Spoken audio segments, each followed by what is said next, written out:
Yo yo, what is good people, and welcome back. Now before I get into today's video, I want to talk about how I come across what I show you. Some places like today's hidden gem can take some finding due to them having little to no information about them. This place is actually due to another place nearby I have been researching when this piqued my interest on the LiDAR.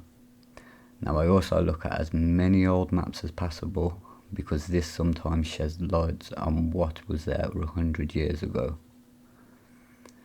Now, from there I usually visit the site on multiple occasions due to what I find in person and then what I find when I come to cross-reference later on.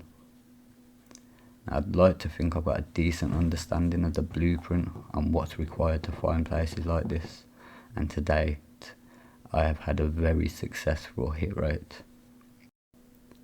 So this is the area where my focus will be to start off with, for a number of reasons really. I live within a short distance of most of, if not all of these places, so I know the places well, and I know it's full of potential goodies, and I will be exploring all of the UK at some point in the hopes of uncovering all sorts. So let's get on with today's video, and unlike in other videos, I'm not giving too much away on the location due to it being on the hillside on the side of some farmers' land.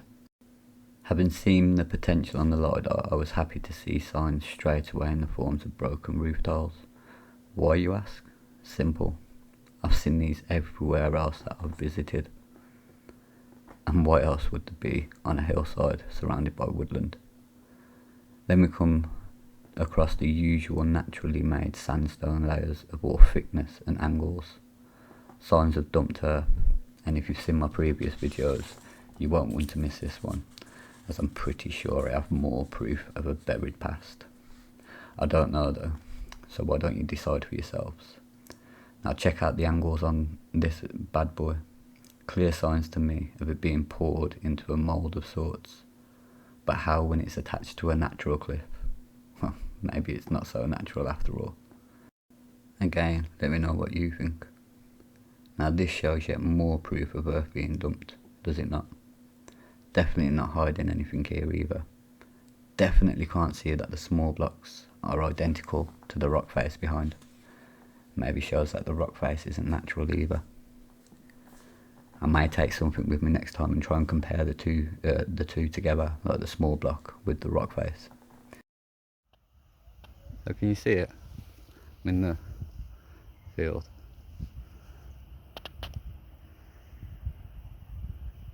You see it? See it now?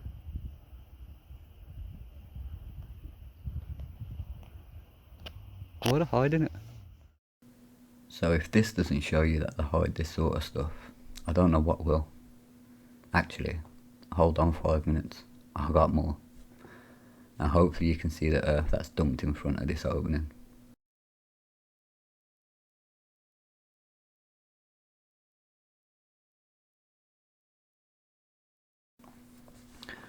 And would someone care to explain to me, if they're not trying to hide things like this,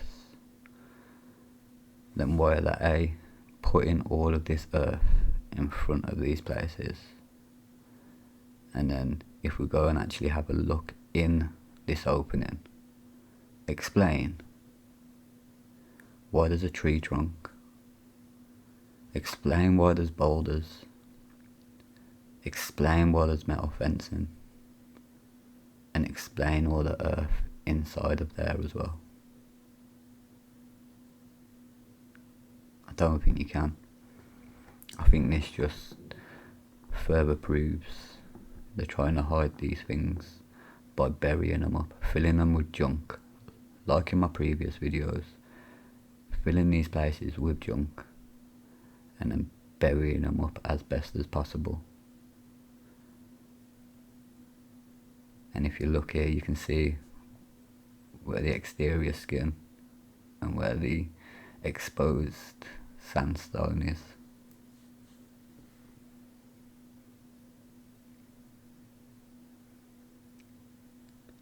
So hopefully this sort of gives you a bit of perspective of what I'm dealing with really.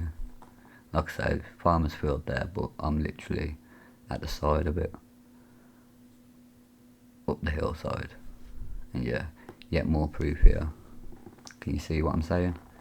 You got like the outer skin, and then you've got the bit underneath that's been exposed.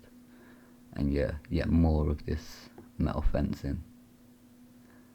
Not a clue what it was for. Yeah, definitely made me feel like it was leading to something else. Another opening here, and yet more proof that this said hole has been covered up and buried. The mound is a good 20 feet or so. So I can only imagine what they're hiding under it if it was all dug up. So this is me towards the top of that mound. So I hope it gives you some sort of idea. And please tell me you see these shoddy attempts at blocking this place up. That is all that is left showing. If you don't see it, I really don't think I can help you. And I really do think you are in the wrong place. And as I was looking around, I came across whatever this is. It's about 15 feet above me, and I can only describe it as a bricked archway leading to where I couldn't say, but I was hoping to find out. And just a few stills here, just so you can hopefully sort of see where it's all been buried.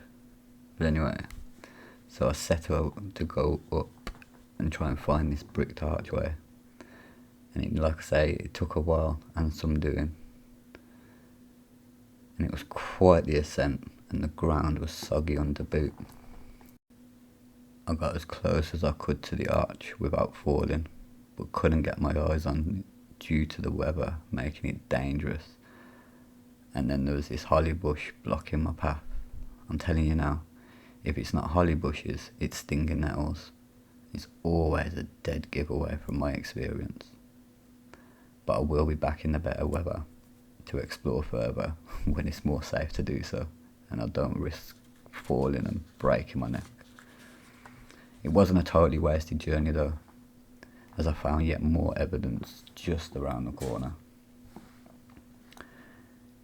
Yet another opening with what looked like holes for shelving or something to that effect. And what do you know? Yet more earth. Go on, look at it. Look how it's almost like it's been piled up there.